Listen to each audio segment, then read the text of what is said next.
নারী কত সুন্দর অভিনয় করে, অভিনয়ের জন্য নারী সারা রে। আল্লাহ আল্লাহ গো, কেন তুমি ওই বেঈমানের সাথে আমার দ্বিতীয়বার দেখা দিলা, দ্বিতীয়বার দেখা দিলা। তোর প্রেমেতে পইরা জীবন হইল রে ছাদে খা।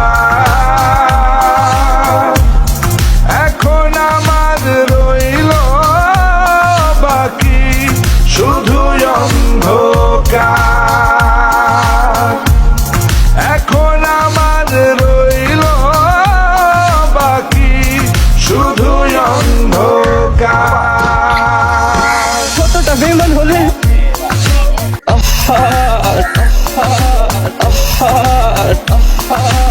নারী কত সুন্দর অভিনয় করে, অভিনয়ের জন্য নারী সারা রে। আল্লাহ আল্লাহ গো, কেন তুমি ওই বেঈমানের সাথে আমার দ্বিতীয়বার দেখা দিলা, দ্বিতীয়বার দেখা দিলা।